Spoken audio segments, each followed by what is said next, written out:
Now I'm going to give you some more details about the binary genetic algorithm. So first, I'm going to give you the concept about the binary genetic algorithm, and then on the right hand side we have this flow chart, and so we are going to look at that one by one, which can give you the idea what the binary genetic algorithm is going to do. An initial population with random members, it means that we are going to create a group of individuals. So do you remember that in the previous topic, previously I mentioned about the parents with different phases, something like that, and then this is the population. Each one that is an individuals. So we are going to do that with this initial population. Just to recall that, what we are going to do is to do minimization of a function of x. Yeah. So assume that x, we only have two variables, x1, x2, two variables. In that case, this population, that is something like, say we have 1, 2.1, and then 3 minus 1.1, and 0.2, and then 3.3 minus 2 minus 6. Okay, so the first column, that is x1, the next column, that is x2. So that means when we talk about the first row, this is an individual, that is the x1 and x2 value. So we have 4 rows right here. That means we have 4 potential solutions. Okay, now after that we are going to put it into this f, x1, x2, which will give you some values right here corresponding to each pair of x1 and x2. So this is the population. Of course, in the binary genetic algorithm, we are not going to use the real number. We are going to turn this into the binary form. That means each number will be represented by a binary string. Yeah, and then the weighting that is I just mentioned about that is corresponding to each potential solution. Like this, we put it into the cost function and then tell you what cost it is. So this is the weighting. Why we have to weight the solution? That is, we would like to find out which is good, which is bad, and then so based on the quality, we are going to perform selection. That is, this selection, it means that we would like to choose some of them as parents. So that is something like we are going to choose the circle face as well as the square face to be the parents to generate some offspring. Yeah, so to generate some offspring, that would be something like this. Yeah. Okay. So the same, we're going to choose, for example, 1, 2.1. This one, that is something similar to the circle face. And then the next one, maybe we are going to choose 0.2, 3.3. That is something like the square face. So we will use this information to generate the offspring, something like this. Yeah, but now they are all numbers right here. Based on this information, we are going to do crossover and mutation. Now again, right here, although I mentioned about the real number, but when we do BGA, that is the binary genetic algorithm, all numbers right here are represented by some binary code. Okay, so we repeat this process. In this genetic operation, we are going to generate some new offspring, that is something like the children's right here, and then these children will inherit some good property from their parents so that it will improve their quality. That means when we do minimization, the cost will become smaller and smaller if we are going to repeat this process and go back to the top and then to generate the new generation. Okay, and now we go to another story which show you a little bit more details. That means we would like to deal with an application that is to breed a dog which can have the most beautiful voice, most beautiful barking voice. Yeah. So we are going to generate a population. For example, we have 4 doggies right here, and then each one represented by a binary string. As I mentioned before, each row right here, that is something like the solution here, a population, but each of them represent by a binary string. So be this binary string, each bit represents some characteristic of the dog. Of course, it should be related to the problem. Yeah, for example, maybe this bit related to the size of the mouth. This bit related to the size of the teeth, and then so that which will affect the voice of the barking. Yeah, so some irrelevant information, maybe the tails information. Yeah, so we do not need to include that right here. So what represent what? It depends on the application. And now this is a binary string represent each dog related to the problem. A population in total we have 4. And then now we are going to do the weighting. That means we would like to know which chromosome. We call this is the whole binary string, that is a chromosome. Which dog performs better? That is the barking voice. That is better, more beautiful than others. So we are going to use a weighting. The weighting. How do we interpret this weighting? That is up to us. That means if we are going to choose smaller the value of this weight, and then the more beautiful of the barking voice. Yeah, so maybe 2 is the best, 3 is the next best, and so on. So we are going to evaluate how good these dogs to be, and then these dogs, this population, they are the parent, and then so now we are going to do the selection, and then we are going to select which dog they are going to reproduce. That means, for example, we choose this one and this one to be the parents, and then they fall in love, and then reproduce their offspring. So here, when we talk about genetic algorithm, this reproduction, we call this is the crossover. The crossover, that is, we are going to take their genes, that is this dog, that is 010, that is this one, 010001, and then another dog, that is this one, that is 011010, that is this one. So we are going to do crossover. I'm going to give you the details later on, but right here, just briefly mention about that. If we are going to have a crossover point right here, that is this one, put it right here, and then the second half of the next dot, we are going to put it up there, and then the same 011, put it right here. The gray part, that is put it right here.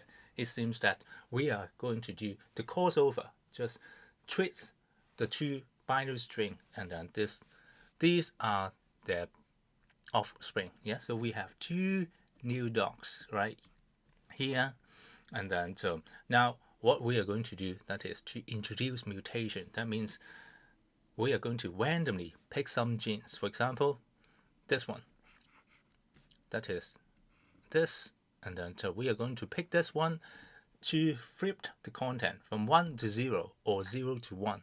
Okay, now in this case, that is, we are going to introduce some new information to make this dot different from their parents. That means right here, they inherit the property from their parents. Right here, we are going to introduce some new information. They are different from their parents. Yeah, and now we have some new offsprings right here, and then these 2 new dogs, they are going to replace some of the old dogs right here. For example, we are going to replace the words 2, so that now these 2 dogs will become the new dogs in this population.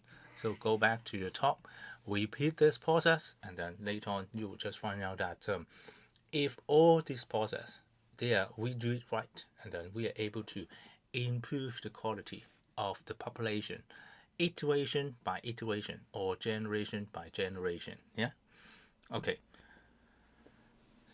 So To make this story more easy to understand or in the form we are going to use this block diagram. That is, first we are going to define the cost function. This cost function, that is to evaluate the population, the individual of the population, and then we are going to compute the initial cost of, that means we are going to know the way how to compute the cost, as well as some variables. These variables may be the control parameters, and I will let you know what kind of control parameters they are. When we talk about the GA parameters, they are the control parameters. Variables right here, they are the decision variables. For example, the fitness function, that is x, and then x, that could be x1, x2, up to xn. So these are the variables. This is the cost function. So this is just the problem setup. We set up the problem by defining the problem as an optimization problem. And then now we are going to generate the initial population. We have many rows. Each row represents a group of solution. For example, in the format of x1, x2, up to xn. Yeah, and then corresponding to each of them, we are going to decode chromosome, because right here, each one of them, that is some binary string. Yeah, so we are going to turn it back into the real value form of x1 and put it into this cost function. Yeah, so that we are going to do the cost, find the cost corresponding to each of this individual, so that we are going to use the cost right here. So we have fx, that is the first chromosome, and then fx, that is for the next one, and then another one. So we have many costs.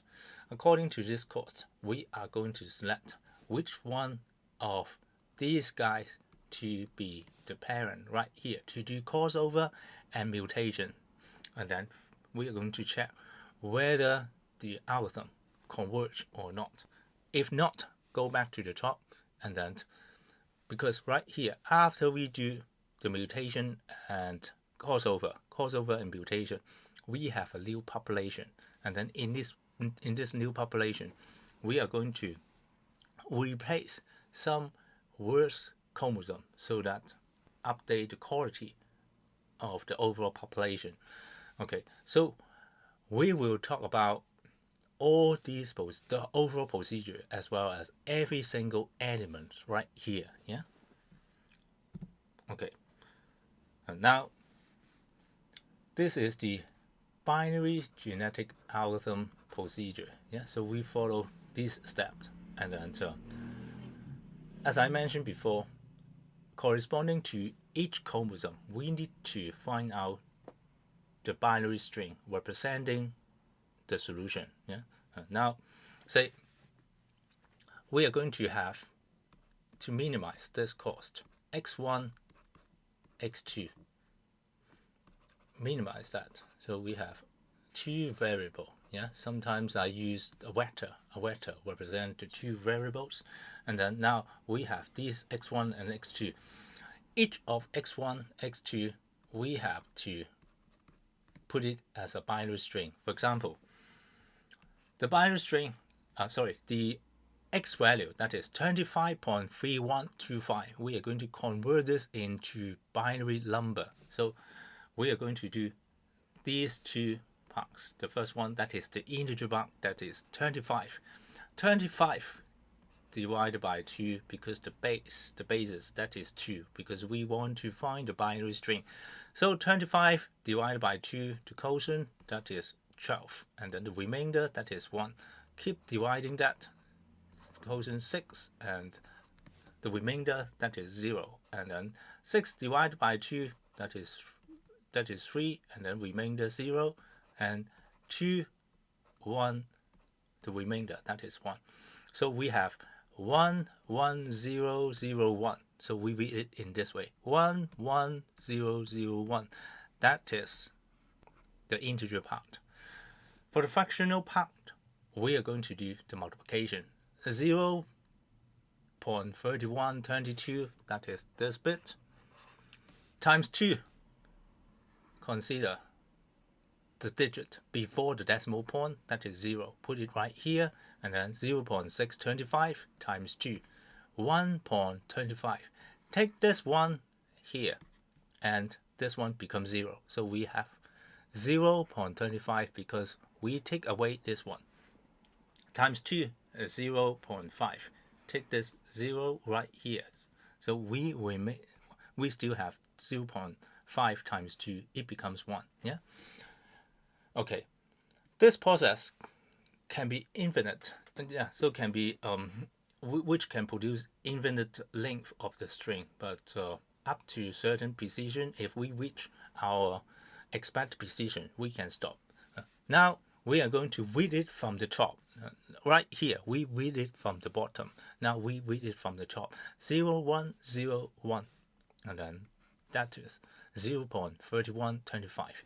That means we can turn a decimal number into a binary number. In that case, this is the binary string. Again, everything within here, that is the process that is represented by binary string, except this block. This block, that is, we are going to turn the binary string back to the decimal number 25 something to plug it into this cost function for evaluation. Yeah. Now, how to turn it back? That is, this one, the digit, that is represent 2 to the power 0. This is 2 to the power 1, 2 to the power 2, 2 to the power 3, 2 to the power 4. So we have this one. 1 coming from this bit times 2 to 0, and then 0 times 2 to the power 1, this one, and so on. So we are able to turn the binary string back to 25. The same for the fractional part. This 0 represents 2 to the power minus 1. This one, 2 to the power minus 2. Yeah. So that is this 0 times 2 to the power minus 1 plus this 1 times 2 to the power minus 2, so and so. We can just simply turn this back to 0.3125. Okay. Now, to make things easier, even though we have the decimal point, we are going to use the integer. Well, we are not going to use the decimal point in the binary number. We are going to look at how we can do this. Yeah. Okay. Now, in this slide, I just talk about how do we convert a decimal number, that is a number in 10 bases, to a binary string, as well as to turn the binary string back to a decimal number. And now, that is, if we have a cost function with x1, x2, so and so. So if we are going to say, I just represent this to be a scalar x, we request that this x, that is within a boundary, inclusive, we call x low and x high, and then how many bits we are going to represent this x to achieve precision of the decimal places. The thing is, can be explained by this example. That means, say, x low, the lower bound for this x, that is 25, and then x high, that is 100. Precision 2 decimal places. That means when we talk about decimal places, that is 10 to the power minus 2, which will give you 0.01. That means when we have two consecutive binary string, for example, when we use 13-bit, or 0 to or 1, to or 12 leading 0 and 1 right here, the decimal, this is 0, this is 1. If we turn it to the decimal places, turn it to the decimal number, this is 2. So these two are the consecutive number, and these two are the consecutive number. So these decimal places, it means that the number represented by all 0 and the number represented by 0001, and then the difference that is smaller than 0.01. So this is the 2 decimal places mean. Okay, take a look at this one.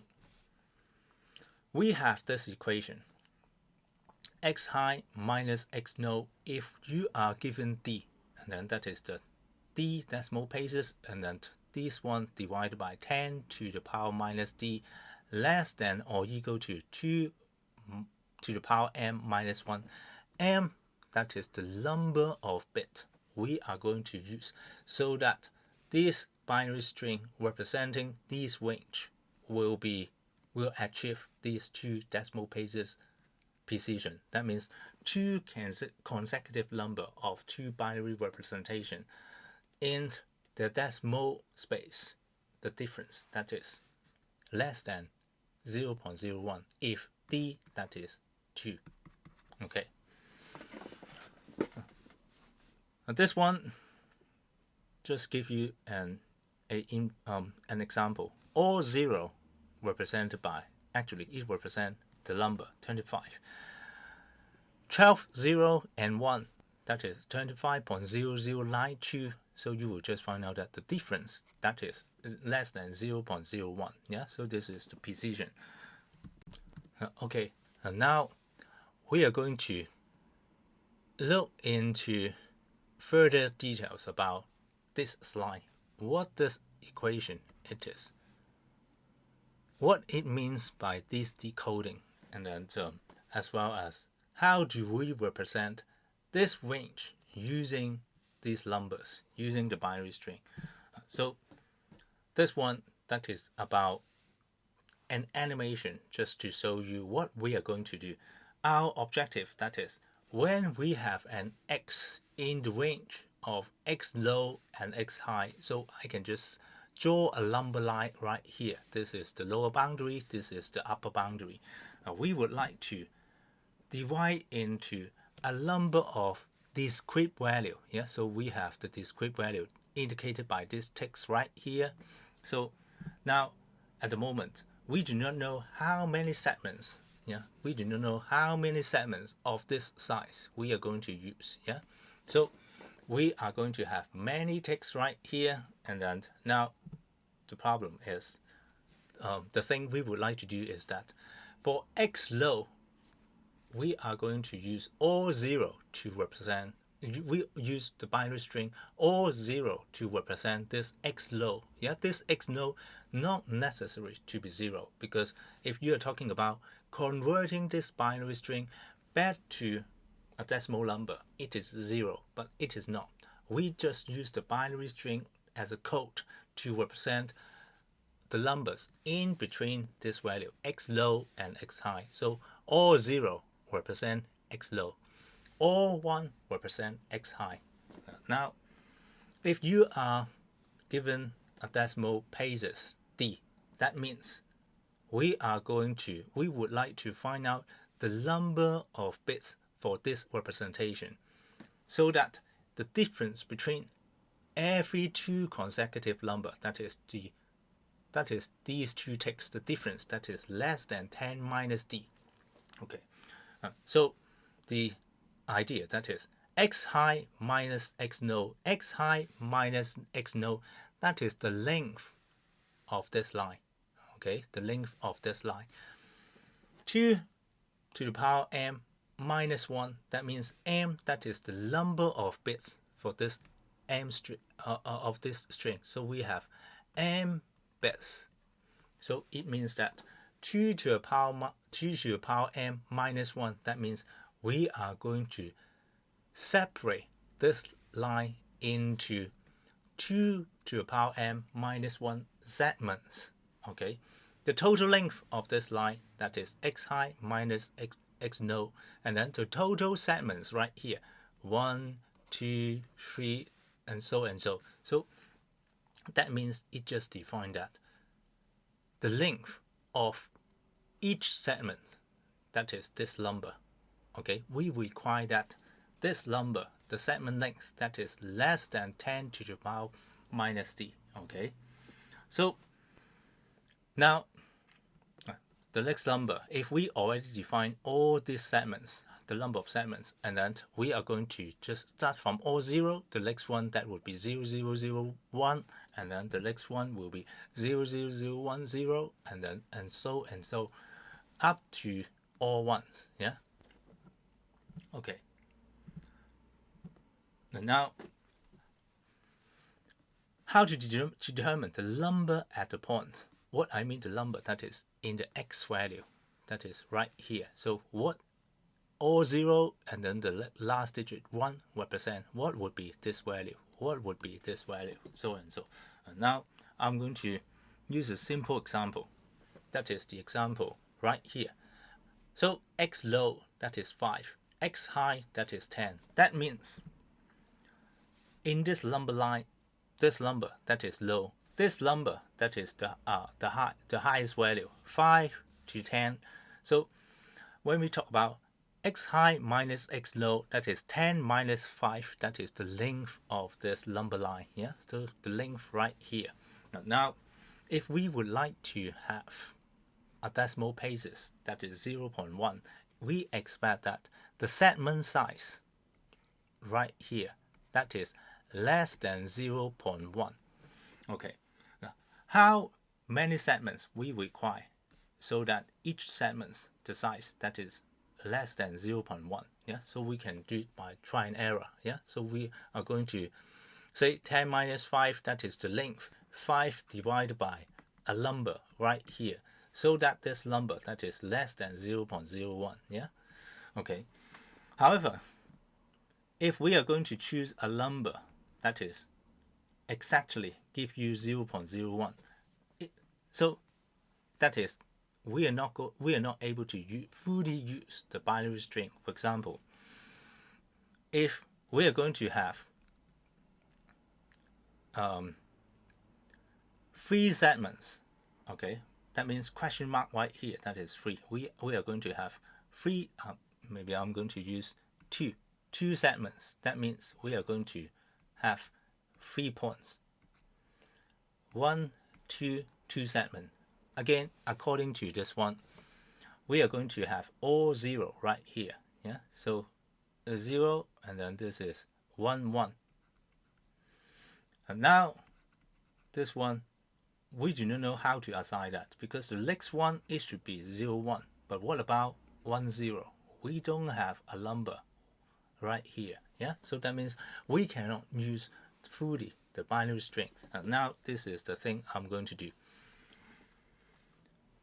X high minus x low divided by 10 to the power minus d. It means that this is the number of segments we need to have. Yeah, the number of segments we need to have. And now we require that the number of segments should be represented by 2 to the power m minus 1, because we would like to have the number of segments that is exactly 2 to the power minus m, 2 to the power m minus 1. That is, say, and now this is a long number. This is the number of segments we want to have, but this number of segments, it should be larger than this one. Yeah, larger than this one. So now, which give you the m, that is 2.866. That means the number of bit, that is 2.866, but we do not have a decimal number bits representation, so we are going to round it up. Okay, even though you are going to obtain 2.1, you have to round it up to 3. Yeah, in this case, that means we are going to use 3 bits. It means that 2 to the power 3 minus 1, we have 7 segments. 7 segments, we have 8 number in each tick.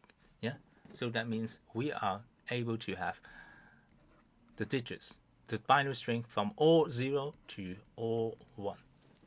In that case, if you are going to do 3 bits, the first low bound we use all 0, because m, that is 3 bits. We have 3 0 right here. The last bit, that is all 1. Yeah, in the middle, so we can just simply change 0, 0, 0 to 0, 0, 1, and then 1, 0, 1, 0, and so on. So we are able to fully use all the binary string in 3-bit to label all the text right here. Yeah. Now take a look at the segment size. Yeah, this is the segment size. So all of them, they have the same segment size. So I randomly picked this one. Now we require that the difference between two consecutive numbers, that is the segment size, to be less than 10 to the power minus 0.1 in that case. Yeah. Now, if we are going to calculate this number, that is 0.7943, but when we do n bit, that is 3, this segment size, that is given by 10 to the power 10 minus 5 divided by 2 to the power 3 minus 1, because in total we have 1, 2, 3, 4, 5, 6, 7. The length, that is 10 minus 5 divided by 7 segments. So each segment, that should be less than 0.794. So in this case, that is the thing we just mentioned. Now the size, that is 0.71. So that means now the exact length for each segment, that is 0.7145, that is less than the number we want right here. So 3-bit, that is a good choice. And now just consider the same case. What about if we are given the number that is all 0? Now remember that this is all 0, this is 0, 0, 1, this is 0, 1, 0, this is 0, 1, 1, this is 1, 0, 0, 1, 0, 1, 1, 1, 0, and then 1, 1, 1. So that means if you are given any 3-bit right here, and then what value is right here? What value is represented by this binary string? Okay, all 0, that is 5. We can also use this calculation, use this equation to calculate. That is the decoding. Yeah, so that means after you assign this binary string right here, plug it into this formula, we can compute the value at each discrete point right here, labeled by all this binary string. Now take a look at this equation. X, that is the X value in this number line, and then X low in this example, that is 5. And then X high in this example, that is 10. Yeah, X low, that is 5. M, that is 3. We calculate that. We use 3-bit to represent the numbers in this number line, and then to achieve this precision. Now what is this? That is, if you are given a value, any binary string right here, say we would like to turn this into a decimal number, and then this one should be 0, 0, 0. Put the 0, 0, 0 right here, and then convert this 3 digits into the decimal. Yeah, all 0 represent 0. So we have 5 that is coming from here, and then this 0, that is, you turn the binary string back to the decimal number, that is 0.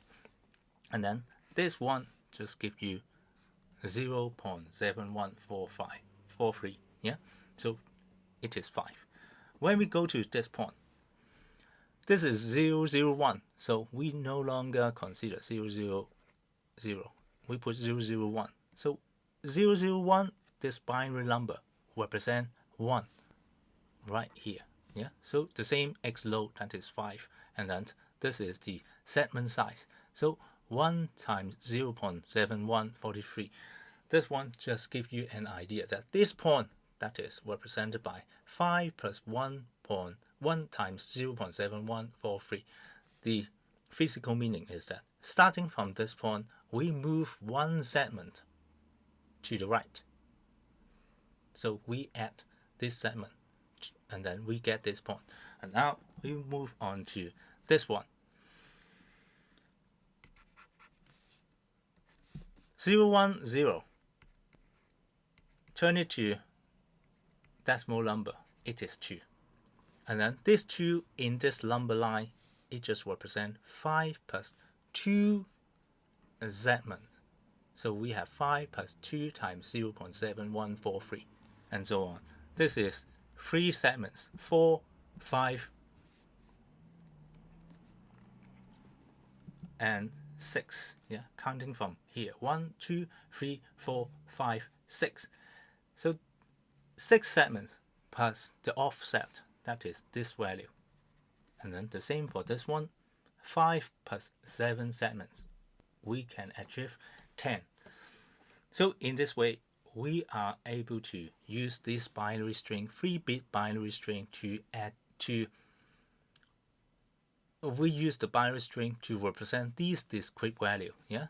So that means when we use 3-bit binary string, we lose some information. This information, that is anything in between 2 consecutive numbers, 2 consecutive binary number, we do not have this information because we only have 8 discrete value, that is from all 0 to all 1, and then their decimal value, that is represented by this one, by this value, which can be given by this decoding equation if you know the label of the binary string. Yeah. Okay. Now the thing is that, as I mentioned, we need some information. What about if we are given a decimal number 6.5? What binary string we are going to use it to represent this 6.5? And then so in that case, we do not have 6.5. If we really want to use a binary string to represent 6.5, and then so we are going to say choose the binary, choose the discrete value, which is as close as possible to 6.5. So this one, that is closer to 6.4286, and then far away from this one. So we are going to use 6.42 to approximate 6.5, and then the label we are going to use, that is 01.10. When we turn this 6.5 into 010, it means that we lose some information. That means when you are going to give 010, and then we cannot reconstruct 6.5, because when you put it into the decoding equation, and then the representation for this number, that is 010, and then put it in this equation, it will just give you this number. Yeah, so we no longer have 6.5. So everything in the solution space, we only have these 8 value. Yeah, so that is denoted by these 8 binary string. Okay, so if you do not use the graph to approximate 6.5, and then so you can also apply this equation. For example, that is now x, that is 6.5, x low, that is 5, x high, that is 10, x low, that is 5, m, that is 3-bit. The only unknown, that is this number. Yeah, so this is the representation, the binary representation of this one. Yeah, of course, in this case, we cannot produce a perfect solution because this is not lying at the exact position of this 8 possible value. But anyway, take a look at this. We can just simply denote this by an unknown value b, and then so we are going to find out what value it is. It just tells you that it is 2.1. 2.1. We do not accept decimal places, or the so we have to round it off to the nearest integer. 2.1, it becomes 2. If we turn 2 into the binary string, that is 0.010. This 2, it means that starting from 5, how many segments this number is away from the x low. Yeah, so 1 and 2. So this is 2. Yeah, the decimal number, the decimal representation, that is 2.